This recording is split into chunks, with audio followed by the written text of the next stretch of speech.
나이는 숫자일 뿐 그 말의 진짜 의미. 나이가 들면 당연히 몸은 예전 같지 않습니다. 예전엔 밤새워 일하고도 멀쩡했는데 이젠 하루만 무리해도 며칠을 끌죠. 허리도 아프고 무릎도 욱신거리고 어디 하나 안 아픈 데가 없는 게 자연스러운 나이입니다. 하지만 이상하죠? 똑같이 나이 들었는데 어떤 사람은 여전히 말투도 또렷하고 표정도 밝고 하고 싶은 게 많고 새로운 걸 배우는데 주저함이 없습니다. 반면 어떤 사람은 늘 짜증을 달고 살고 하루하루가 그저 버티는 날처럼 느껴지고 모든 것에 흥미를 잃은 듯 무기력합니다. 뭐가 이 차이를 만들까요? 몸의 노화는 피할 수 없지만 마음의 나이는 충분히 선택할 수 있습니다. 그리고 바로 그 선택이 인생 후반전의 품격과 운명을 가릅니다. 마음이 늙지 않는 사람들은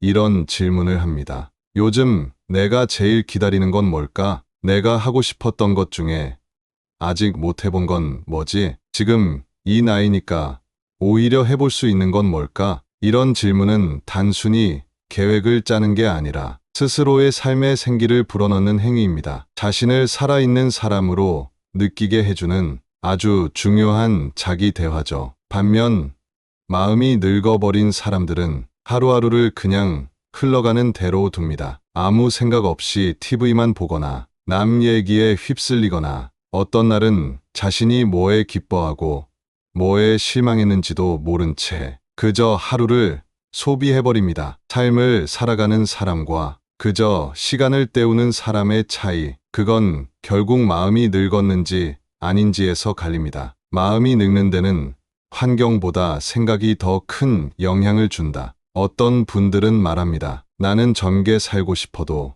여건이 안 돼. 집에 혼자 있고 친구도 없고 몸도 아파. 이 나이에 뭘 해봐야 뭐가 달라지겠어.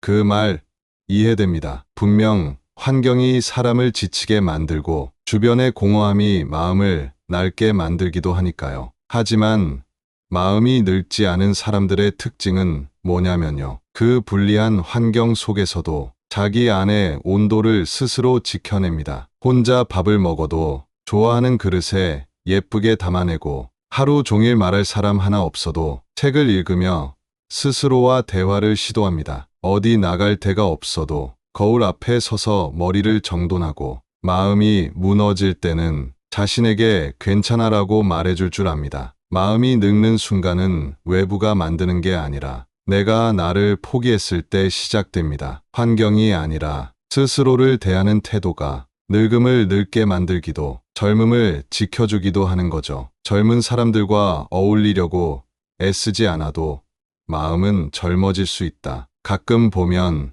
노년에도 활기찬 분들은 무리해서 젊은 사람들과 어울리려 들지 않습니다. 굳이 말투를 젊게 바꾸지도 않고 요즘 유행어를 억지로 따라 하지도 않아요. SNS에 들이대며 나도 젊다고 인증하려 하지도 않죠. 그런데도 묘하게 그분들은 젊은 사람처럼 느껴집니다. 왜일까요? 그건 마음의 감도가 살아있기 때문입니다. 지나간 과거에만 갇혀있지 않고 지금 이 순간에 흥미를 가지고 앞으로의 삶에 아직 열어둘 여지를 가지고 있기 때문입니다. 예를 들어 새로운 취미를 시작한다든지 일주일에 하루는 꼭 스스로를 위한 기쁨의 시간을 만든다든지 손자, 손녀와 대화를 하며 요즘은 이런 생각도 하네 하고 배우려는 자세를 가진다든지 그런 작은 실천 하나하나가 마음을 젊게 유지하게 해주는 가장 강력한 습관입니다. 젊음이란 게 꼭 나이에 있는 게 아니라 삶을 대하는 눈빛과 태도, 그 흐름 속에 있다는 걸 이분들은 몸소 보여줍니다. 마음이 늙지 않는 사람은 말투부터 다르다. 우리가 대화를 나눌 때 상대가 나이를 가늠하게 되는 건 외모보다는 말투에서 오는 경우가 많습니다. 마음이 늙은 사람은 자주 이런 말을 합니다. 에휴,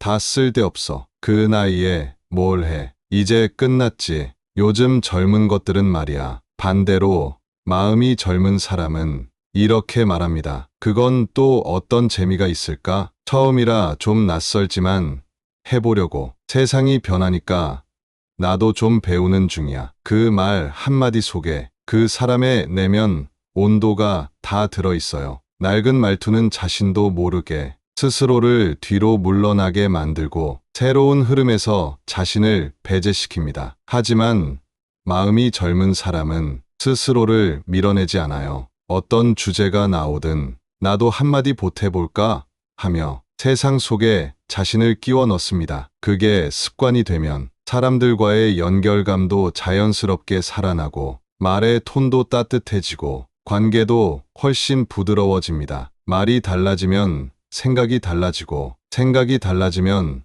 마음이 늙지 않습니다. 나이 들어도 마음이 늙지 않는 사람의 비밀은 결국 자기 자신을 지키는 힘이다. 결국 마음이 늙는다는 건 세상을 향한 나의 자세가 무너지는 순간 시작됩니다. 한때는 눈이 반짝였던 사람도 세상이 기대를 저버리고 사람들이 실망을 안기고 몸이 말을 안 듣기 시작하면 스르르 마음의 문을 닫게 됩니다. 하지만 그런 순간에도 자기 자신을 지켜내는 사람은 살아있다는 느낌을 잃지 않습니다. 남이 나를 어떻게 대하든 나는 나를 존중해요. 오늘 하루가 별일 없었어도 나는 내 안의 평화를 만들어가요. 누군가 나를 외면해도 나는 나를 기다려주고 보살펴줍니다. 그게 바로 마음이 늙지 않는 사람의 가장 근본적인 태도입니다. 어떤 특별한 지식도 유산도 배경도 필요 없습니다. 그저 나는 나를 포기하지 않겠다는 작은 결심 하나가 당신을 세상에서 가장 젊은 사람으로 만들 수 있습니다. 나이란 숫자가 아니라 삶을 대하는 자세입니다. 마음이 늙지 않은 사람은 매 순간을 살아내는 사람입니다. 과거에 갇히지 않고 남 탓에 매몰되지 않고 앞으로의 삶에 여전히 기대와 설렘을 품고 있는 사람. 지금 이 순간 당신이 그런 사람이라는 것, 그 사실만으로도 충분합니다. 당신의 하루가 어제보다 더 따뜻하길 바랍니다. 끝까지 봐주신 모든 분들의 행복과 행운을 바랍니다. 구독과 좋아요 감사합니다.